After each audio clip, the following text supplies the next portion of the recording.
जय हिंद साथियों, मैं अपने इस वीडियो में आपका पुनः स्वागत करता हूं। दोस्तों, आज हम समझेंगे विचलन कोण क्या होता है। तो विचलन कोण से पहले हम ये जानेंगे कि आखिर में विचलन क्या चीज़ है।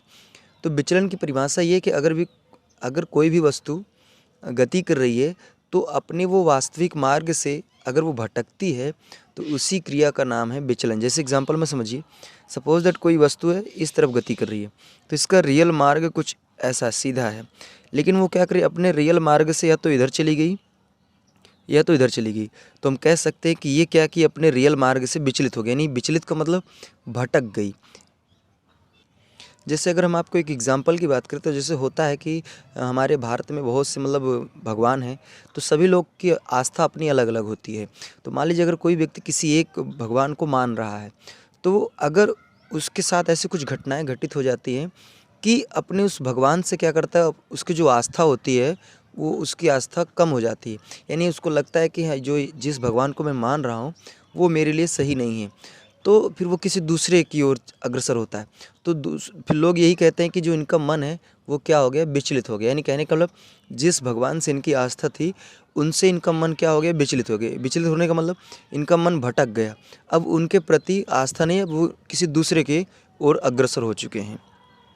तो विचलित का मतलब उम्मीद करूँगा समझ में आ गया होगा कि विचलन या विचलन क्या चीज़ है। अब बात ये करते हैं विचलन कोण क्या है।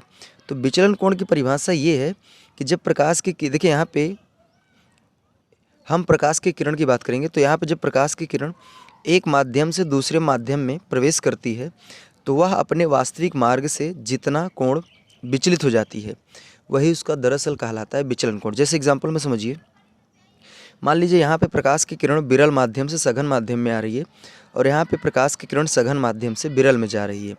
तो देखिए रियल में यहाँ पे देखिए ये जो प्रकाश किरण आ रही है ये आपतित किरण है, ये विरल में है अभी तक, और जैसे यहाँ पहुँचेगी तो ये अब सघन की ओर अग्रसर होगी। तो इसका रियल मार्ग कुछ ऐसा है, इधर जाना चाहिए। लेकिन ये क्या होगी, जब विरल से सघन में आती है तो प्रकाश किरण अभिलंब की ओर झुकती है, यानी इधर की ओर भागती है। तो यानी प्रकाश किरण अब इधर से जा रही है, तो रियल इसका ये मार्ग है, लेकिन ये क्या कर रही है, अपने रियल मार्ग से इधर भाग गई। तो यहाँ पे जितना कोण ये विचलित हो जाती है दरअसल उसी का नाम होता है विचलन कोण। और ध्यान देना, विचलन कोण को हम लोग डेल्टा से प्रदर्शित करते हैं। उसी तरह अगर हम बात करें सघन से विरल वाली, तो यहाँ पे देखिए रियल में इसका मार्ग कुछ यूँ है, लेकिन जब सघन से विरल में आती है तो वो अभिलंब से दूर जाती है, तो वो प्रकाश किरण कुछ ऐसे गई। तो ये देखिए रियल मार्ग से जितना कोण ये विचलित हो गई तो वही उसका दरअसल होता है विचलन कोण। तो यहाँ पे अगर हम बात करें कुछ फार्मूलों पर, तो देखिए यहाँ पे ये जो कोण आई है ये आपतन कोण है, ये डेल्टा जो है ये आपका विचलन कोण है, और ये आपका अपवर्तन कोण है। तो यहाँ पे देख पा रहे हैं कि ये वाला जो यहाँ से यहाँ तक जितना कोण बनेगा वही कोण इस कोण की क्या होगा, बराबर होगा। तो मैं यहाँ पे लिख सकता हूँ कि जो आई है आपतन कोण, ये विचलन कोण और अपवर्तन कोण इन दोनों के कोणों के क्या होगा, बराबर होगा। तो आई बराबर जाएगा आर प्लस डेल्टा, ठीक है। उसी तरह अगर यहाँ पे बात करें तो देखिए यहाँ पे ये है आपका आपतन कोण, ये पूरा यहाँ से लेके पूरा यहाँ तक आपका अपवर्तन कोण है, और ये आपका विचलन कोण है।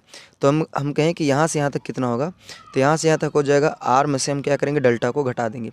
तो यहाँ पे दरअसल ये वाला कोण और ये वाला कोण आपस में क्या होंगे, बराबर होंगे। तो मैं यहाँ पे लिख सकता हूँ आई बराबर आर माइनस डेल्टा। तो अगर हमें डेल्टा बताना है तो डेल्टा को इधर लाएंगे और आई को इधर भेजेंगे, तो यहाँ हो जाएगा डेल्टा बराबर आर माइनस आई। तो यहाँ से ये दो फार्मूले हमें ये बताना चाहते हैं, दरअसल आई का मतलब है आपतन कोण, आर का मतलब है अपवर्तन कोण, और डेल्टा का मतलब है विचलन कोण। तो अगर प्रकाश की किरण विरल माध्यम से सघन माध्यम में आ रही है तो अगर उनमें उसका विचलन कोण पता करना है तो हम क्या करेंगे कि यहाँ पे थोड़ा पहले एक चीज़ हम बता लेते हैं। यहाँ पे देखिए विचलन कोण हमने ये इसको बताना है ना, तो इसको इधर भेजेंगे, तो यहाँ हो जाएगा आई माइनस आर बराबर डेल्टा। हाँ, तो अब आइए हम लोग बात करते हैं। तो देखिए जब प्रकाश की किरण विरल माध्यम से सघन में जाएगी तो अगर हमें उसका विचलन कोण पता करना है तब हम क्या करेंगे कि आपतन कोण में से जब अपवर्तन कोण को घटाएंगे तो जो आएगा तो वही हमारा क्या कहलाएगा, विचलन कोण। उसी तरह जब प्रकाश की किरण सघन से विरल में आती है तो अगर उसके विचलन कोण की बात करनी है तो उसमें हम क्या करेंगे, इसका अपोजिट कर देंगे। इसमें जो अपवर्तन कोण है उसमें से आपतन कोण को क्या करेंगे, घटा देंगे, तो जो हमें कोण प्राप्त होगा दरअसल वही हमारा विचलन कोण होगा। तो उम्मीद करूँगा ये सारी बातें आपको ईजिली तरीके से समझ में आई होगी। तो दोस्तों आज के लिए बस इतना ही। अब मिलेंगे नेक्स्ट वीडियो में, तब तक के लिए जय हिंद, वंदे मातरम।